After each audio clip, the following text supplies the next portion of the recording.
Makan oncom dengan betutu. Om Swastiastu. Perkenalkan, kami dari tim SMA Negeri 1 Sukawati dengan Ketua Tim Gusti Ayu Putudian Lestari sebagai pembicara pro, dengan pembicara kontra Putudian Amelia Putri Widarani, serta saya sendiri Gusti Ayu Maharifi Darmadi sebagai pembicara kesimpulan, dan teman saya sebagai timekeeper.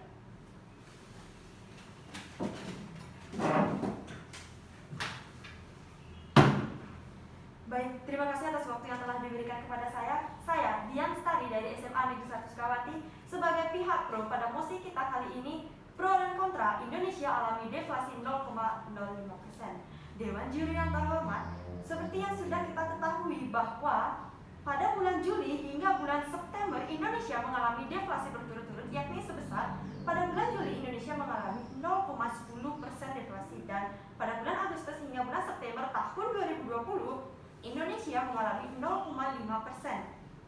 Di sini Dewan Juri yang terhormat, karena adanya pandemi COVID-19 yang telah melanda seluruh dunia, tidak terkecuali dengan Indonesia sendiri, telah menyebabkan daya beli masyarakat yang semakin menurun, sehingga masyarakat akan memprioritaskan apa yang perlu dibeli, dan dampaknya jelas sangat berpengaruh langsung terhadap penurunan daya beli masyarakat. Bahkan masyarakat sendiri tidak akan berbelanja kecuali dengan hal-hal atau kepentingan-kepentingan yang bersifat sangat darurat atau mendesak, seperti kebutuhan akan pangan. Dewan Juri yang terhormat, adapun batas-batas pembicaraan kita pada perdebatan kali ini yakni deflasi yang terjadi di Indonesia pada tahun 2020. Saya selaku pihak pro pada mosi kita kali ini menyatakan setuju bahwa Indonesia mengalami deflasi di tahun 2020 yakni sebesar 0,05%. Adapun poin yang akan saya bawakan pada perdebatan kali ini, poin saya yang pertama yakni data BPS yang jelas-jelas sudah menunjukkan bahwa di bulan Agustus hingga September tahun 2020 Indonesia mengalami deflasi sebesar 0,05%.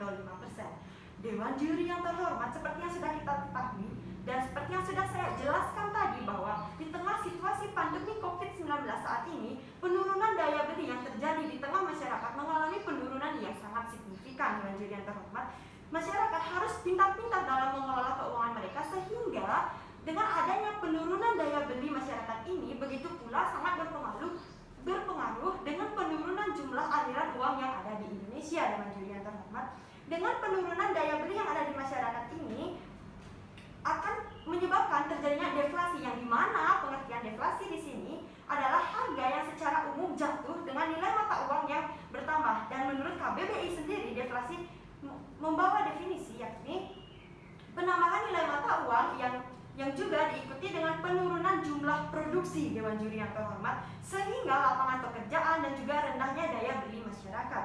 Sesuai dengan yang saya katakan tadi, bahwa akibat situasi pandemi COVID-19 ini, daya beli yang ada di masyarakat mengalami penurunan yang sangat signifikan dari bulan-bulan sebelumnya, terutama di bulan Juli, Agustus, dan September tahun 2020, yang pada puncaknya pada Agustus dan September tahun 2020 Indonesia mengalami deflasi sebesar 0,05%.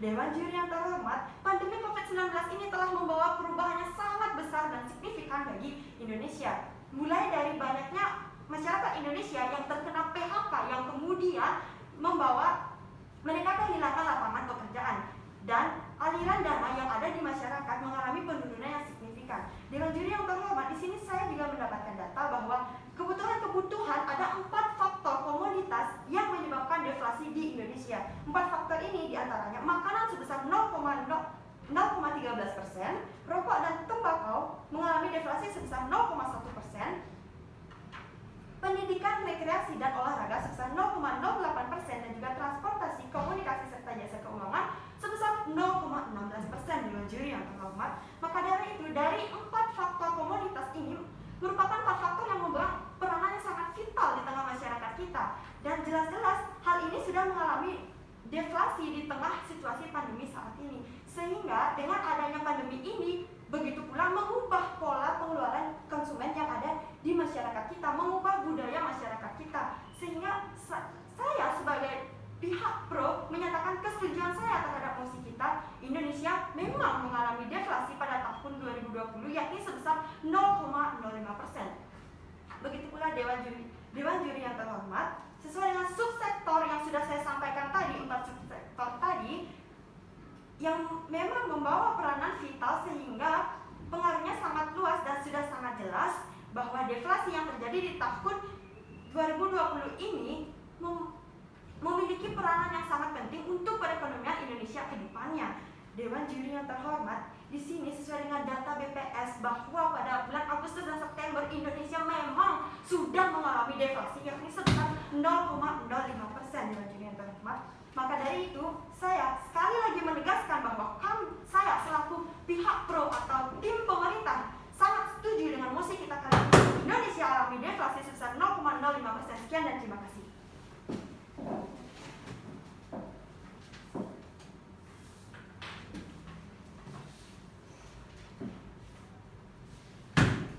Baik, terima kasih atas waktu yang telah diberikan kepada saya. Saya selaku pihak kontra pada perdebatan kita kali ini, yaitu Indonesia alami deflasi sebesar 0,05%. Dewan Juri yang terhormat dan tim lawan yang saya hormati, sebelum saya menyampaikan argumen saya pada perdebatan kita kali ini, saya akan menyampaikan saran saya terhadap pihak pro.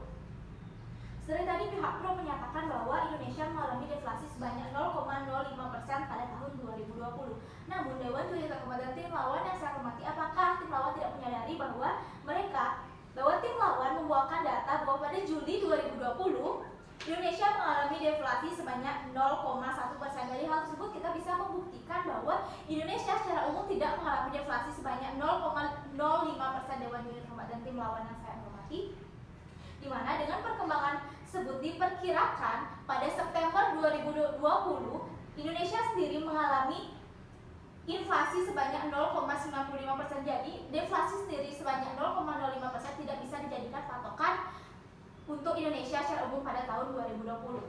Interupsi. Baik, interupsi saya terima. Nah, terima kasih. Namun Dewan Juri yang terhormat, sesuai dengan data yang ada pada kenyataannya, Indonesia mengalami deflasi 0,05% pada bulan Agustus dan September 2020. Sekian dan terima kasih. Baik, terima kasih atas instruksi yang telah diberikan oleh tim lawan. Baik, Dewan Juri yang terhormat, namun tim lawan sendiri tidak menyadari bahwa mereka membawakan data pada Juli tahun 2020 Indonesia mengalami deflasi sebanyak 0,10%, di mana menyalahi parameter mereka yang menyatakan bahwa deflasi terjadi pada tahun 2020 dan mereka membawakan Juli pada tahun 2020 mengalami deflasi sebanyak 0,10%, di mana kita dapat menyimpulkan bahwa Indonesia secara umum tidak mengalami deflasi sebanyak 0,05%. Dewan Juri yang terhormat dan tim lawan yang saya hormati. Jadi masuk ke argumen saya sebagai pihak kontra menyatakan tidak setuju dengan secara keseluruhan Indonesia mengalami deflasi sebanyak 0,05%. Seperti kita ketahui dan tim pro juga ketahui, deflasi sendiri merupakan pengurangan jumlah uang kertas yang beredar dengan tujuan mengembalikan daya beli uang yang nilainya menurun. Di situasi pandemi COVID-19 ini tentunya banyak sekali sektor yang berimbas dan mengalami penurunan, antaranya seperti yang terjadi deflasi yaitu penurunan harga akibat banyak sekali sektor ekonomi dan masyarakat yang mengalami kesulitan ekonomi di situasi COVID-19 ini, di mana terdapat data dari 90 kota yang disurvei oleh pemerintah, terdapat 57 kota yang mengalami deflasi dan 37 kota yang mengalami inflasi dengan jumlah yang tidak 0,05%. Dewan Juri yang terhormat dan tim lawan yang saya hormati, di mana terdapat 4 subsektor yang telah dikatakan oleh tim pro tadi, di mana makanan dan minuman mengalami deflasi sebanyak 0,13%, tembakau sebanyak 0,01%, pendidikan 0,08% dan transportasi sebanyak 0,16%. Dari hal tersebut kita dapat menyimpulkan bahwa Indonesia sendiri mengalami deflasi yang berbeda-beda. Dari antara subsektor tersebut tidak bisa kita simpulkan bahwa Indonesia mengalami deflasi sebanyak 0,05%.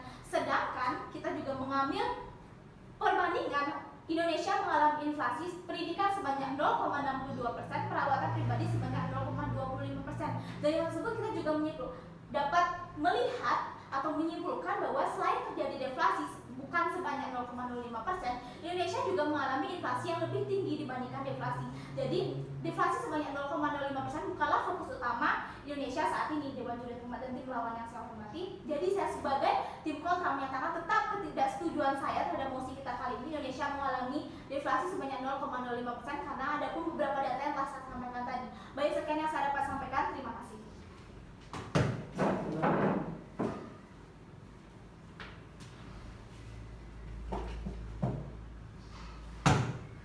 Baik, terima kasih. Di sini saya Mahadevi selaku pembicara kesimpulan dalam perdebatan kita kali ini dengan mosi pro kontra Indonesia alami deflasi sebesar 0,05%. Dewan juri yang terhormat, setelah kita melihat perdebatan antara pihak pro maupun pihak kontra, kita bisa melihat bahwa antara pro dan kontra memiliki poin yang sama kuatnya. Dewan juri yang terhormat, adapun dari pihak pro sendiri atau pihak yang setuju dengan mosi kita kali ini memiliki beberapa poin serta data yang sangat kuat, yaitu data BPS yang menunjukkan bulan Agustus sampai September Indonesia mengalami deflasi sebesar 0,05%. Begitu juga dengan bulan Juli yang Indonesia mengalami deflasi sebesar 0,10%. Nah, hal ini juga didukung dengan adanya penurunan daya beli masyarakat akibat pandemi COVID-19 sehingga akan menyebabkan deflasi di Indonesia. Dewan juri yang terhormat, selain itu juga tim pro membawa data penurunan harga komoditas di tiap wilayah tanah air. Penurunan harga komoditas ini sudah jelas menunjukkan adanya deflasi di Indonesia. Dewan juri yang terhormat, serta komoditas pangan mengalami deflasi, yang dimana komoditas pangan merupakan komoditas yang paling pokok di negara manapun di dunia ini, sehingga jika komoditas pangan sudah mengalami deflasi, maka kita sudah bisa mengatakan suatu negara tersebut mengalami deflasi. Dewan juri yang terhormat, dari poin tersebut sepertinya tim pro memiliki poin yang sangat kuat, tidak kalah dengan tim kontra, yang dimana tim kontra memiliki beberapa poin serta data yang mendukung keberadaan timnya. Yang pertama yaitu dari beberapa kota yang disurvei oleh pemerintah, 57 mengalami deflasi, sedangkan 37 kota mengalami inflasi. Yang dimana dari seluruh kota ini berarti tidak semua kota di Indonesia mengalami deflasi. Dewan juri yang terhormat, tim kontra mengatakan kita tidak bisa menjadikan patokan hanya kota-kota yang deflasi saja, karena ini mosinya mencakup wilayah Indonesia. Dewan juri yang terhormat, kemudian tim kontra juga membawa data di mana pendidikan mengalami inflasi sebesar 0,62%, serta untuk industri perawatan pribadi mengalami inflasi sebesar 0,25%. Nah, seperti yang dikatakan oleh tim kontra tadi, tidak bisa kita hanya melihat pada beberapa subsektor saja, karena ada subsektor lainnya yang mengalami inflasi, sehingga Indonesia tidak secara keseluruhan mengalami deflasi. Dewan juri yang terhormat, begitu pula dengan bulan September 2020 yang ditekankan oleh tim pro tadi sudah dibantah oleh tim kontra dengan menyatakan bahwa pada September 2020 inflasi terjadi sebesar 0,95%, yang dimana lebih besar dari deflasi. Dengan begitu, saya selaku pembicara kesimpulan menyatakan bahwa dari pihak pro maupun pihak kontra bukanlah tong kosong nyari bunyinya, karena mereka membawakan poin dengan data yang sangat jelas dan akurat. Sekian yang dapat saya sampaikan, terima kasih.